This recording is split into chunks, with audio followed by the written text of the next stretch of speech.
Well, have you ever dipped your feet into a fast-flowing stream? Yeah.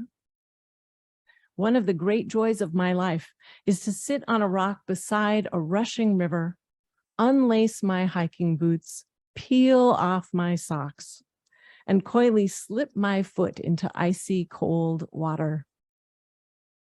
I shriek at the cold, then start to laugh as I allow my foot to acclimate as best it can to the cold. I am immersed in childlike joy. Delicious. Or perhaps you share this experience. I walk along the beach, burdened by a sorrow of some kind. The song of the ocean fills my ears and my whole body and soothes my heartache, inviting me to lay my troubles down by the water. Stepping into the surf, I notice the sting of sand grains propelled by a wave into my legs. I am reminded that the sting of sadness, too, will pass. And have you had similar feelings in religious community? I have. The joy and delight, the unburdening of the soul, and the soothing of heartache. We are blessed to find such a community, to create such a community together. Now, being in community poses some challenges. If we imagine Napa Valley UU as a river, well, sometimes it might be a gently flowing stream without any ripples on the surface, but I think that we can agree it's not always that way. And if you ask me, it's actually not how any UU congregation should be. To apply the river metaphor, a UU congregation is made of individual water drops that bring their own energy and momentum and even sense of direction to the flow. And when they get together, they create turbulence, make rapids, make waves, make some noise. Yet it is a purposeful noise that respects the individuality of the many as well as the unity of the whole. Wild as it may be, that resulting ruckus draws us to life-sustaining waters. It invites us to step into a current, to be one with the flow. There is a creative, healing, transforming power in that current. When we find a way to harness our diverse energies and momenta and senses of direction, to create a warm and loving church home, to build ties of love and loyalty, to encourage each other's growth, and to bring more love, equity, and compassion to all those along the way. The individual vision we bring may sometimes be hard to reconcile, but they also provide the grist that shapes and smooths the congregation. But there's more to it than that. Within the heart of every stream, there is what's known as the Thalweg, or Talweg, a German word that means the deepest part of the channel, where the water moves fastest and most directly.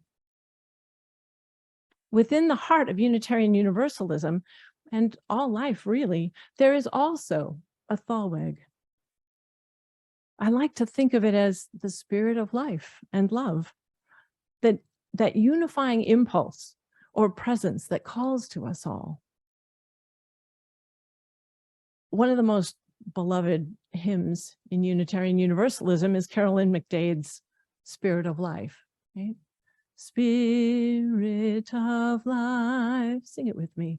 Come unto me, sing in my heart all the stirrings of compassion, blow in the wind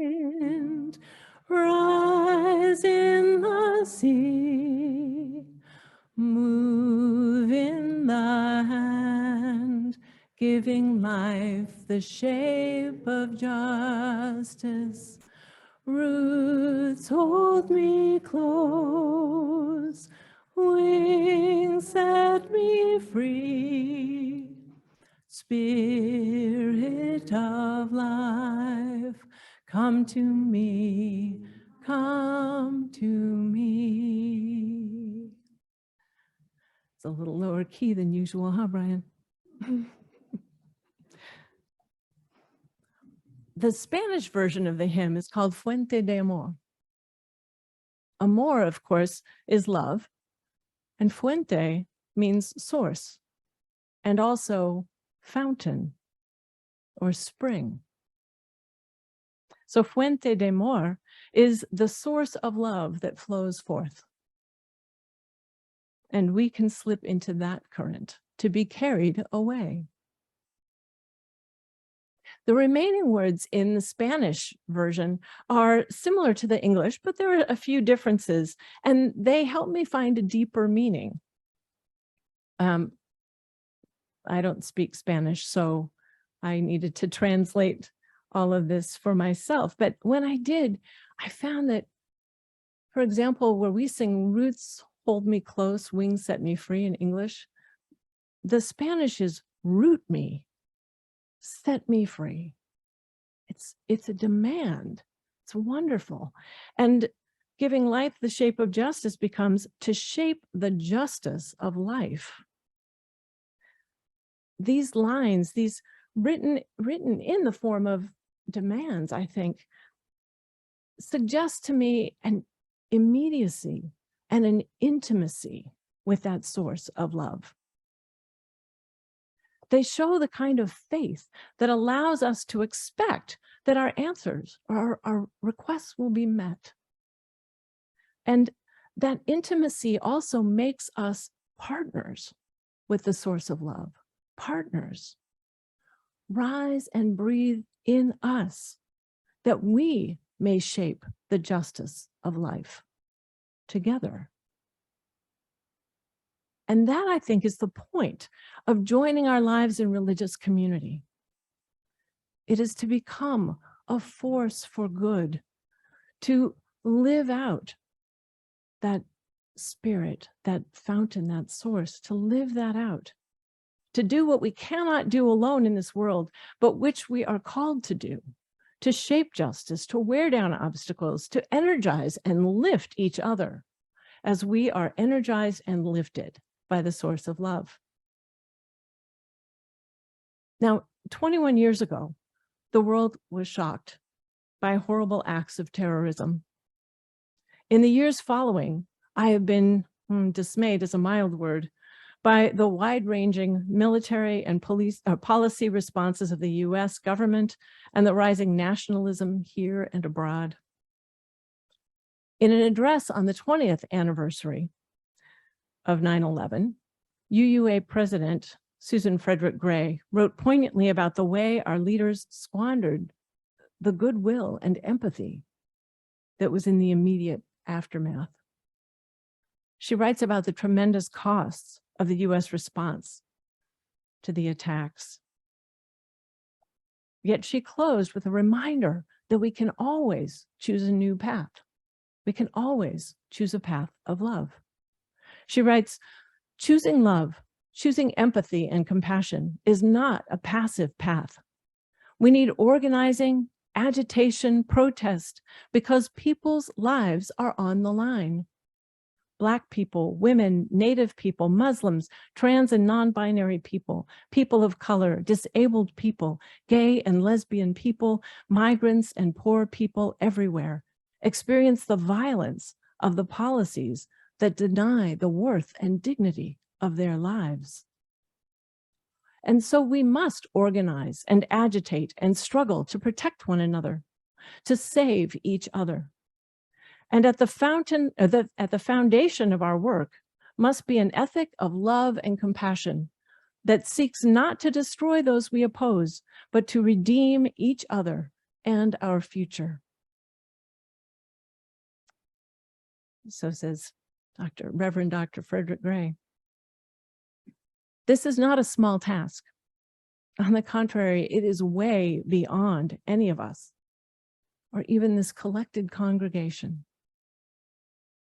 Yet it is up to us, we collected and mighty drops of water, to share in this task. Let us form strong bonds through joy and delight, unburdening of souls and soothing of heartache. Let us use our diverse energies and momenta and sense of direction to create the turbulence needed to make change.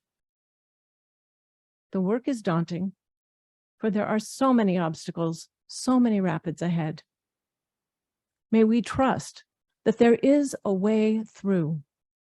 May we trust the Thaweg that will carry us toward a world where everyone knows their dignity and worth. As Reverend Zucker Morgenstern said, blessed are we when we know we only appear so small because what we are creating is so big. Blessed are we who are part of one another. May we be so blessed. Amen, and blessed be.